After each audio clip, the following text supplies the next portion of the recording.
خلينا متفقين ان بعد الفيديو ده ان شاء الله شعرك مش هيحصل له تساقط نهائي. هبتدي في الروتين اللي انا هقوله النهارده، هطول الشعر، هنبت الشعر، هعالج الشعر من التساقط، وازاي نخليك يطلع لك بيبي هير. الفيديو هيكون طويل شويه، مدته طويله شويه، بس مليانه معلومات مهمه ومثمره. انا بس كل اللي عاوز منك هم 5 دقايق، بدل ما انت عمال قاعد على السوشيال ميديا ما بتستفادش. الفيديو ده هيبقى مفيد ليك بشكل كبير جدا. هقول لك فيه روتين شامل من اول علاج التساقط لحد الانبات، لحد التطويل، لحد ان الشعر تبقى قويه، لحد النعومه ذات نفسها. الروتين ده هي طريقه بقدمها لك تمشي بيها. انت حتى من اول مرتين هتعملها تقول لا فعلا انا حاسه بفرق، انا حاسه ان شعري بدا يطول، انا حاسه ان بدا يبقى نتيجته كويسه. بس انا ما ينفعش مثلا اجي اقول لك في فيديو اعمل كذا واعمل كذا واعمل كذا واقفل لك الفيديو لمده دقيقه. فلازم اخد من وقتك 5 دقائق كاملين، 5 دقائق. تمام. اول حاجه هنعمل 3 حاجات. احنا في الفيديو هنتكلم عن تونر، وهنتكلم عن خلطه، وهنتكلم عن ازاي اغسل شعري.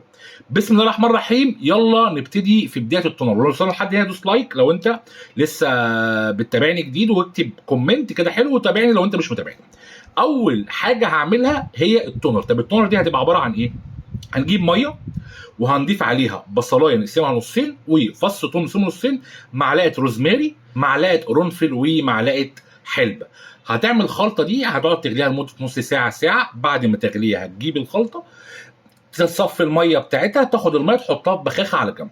هنبخ منها قبل الشاور ب4 ساعات على فراغات الشعر. قبل الشاور، مش كل يوم، لان ريحتها انت مش هتستحملها. انت هتحطها قبل الشاور. مثلا النهارده هغسل شعري، فانا كده هغسل شعري 3 مرات في الاسبوع، هحطها قبل الشاور. ده كده بالنسبه للتونر. طيب الخلطه ايه اللي هي هتكون؟ ايه هي الخلطه؟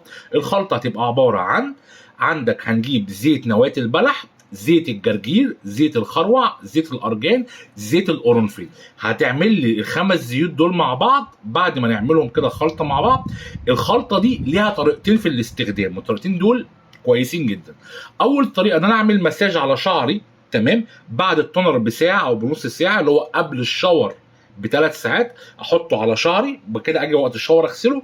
او هجيب ماسك هير، اللي هو حمام كريم، هير ماسك، ماسك هير، اي مسمى من المسميات دي اللي انت تعرفها او تفهمها. هتجيب الماسك ده، هتفضي عليه الزيت، وهتعمله خلطه وتحطه على شعرك قبل الشاور ب3 ساعات. وقت الغسيل اغسل بميه. وقت الغسيل اعمل ايه؟ اغسل بميه بس. تمام. طب انا اجي وقت الغسيل اغسل بميه بس. طيب لو انا جيت حطيت الزيت على شعري بدون اما احطه في ماسك كير، طب انا اغسل شعري ازاي؟ هغسل شعري بحمام كريم بدون شامبو. انا مش عاوز شامبو في الليله دي كلها. يقول لي طب الشامبو ازاي؟ طب مش الشامبو، يا لا اسمع كلامي، انا مش عاوز شامبو، انا عاوزك بس تحط حمام كريم.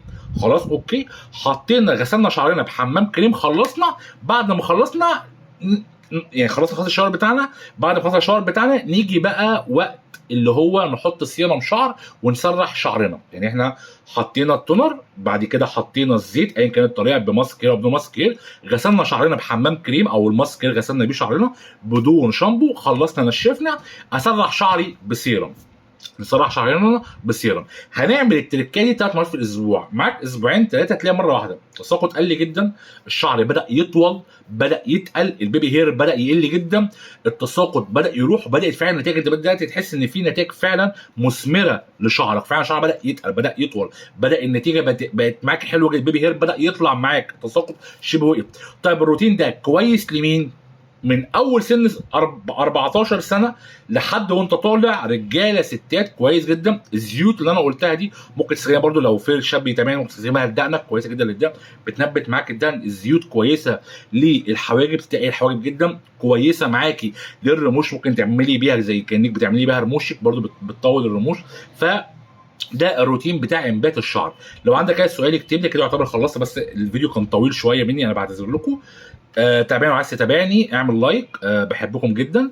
وبس كده خلصت. لو في اي سؤال اسالني في الكومنتات. والسلام عليكم. استنوني فيديو جديد. بس الفيديو التاني عايزينه على البشره، ولا عاوزينه عن فرد الشعر بس بطريقه طبيعيه، ولا عاوزينه عن تفتيح الجسم واماكن حساسه؟ بس كده والسلام عليكم.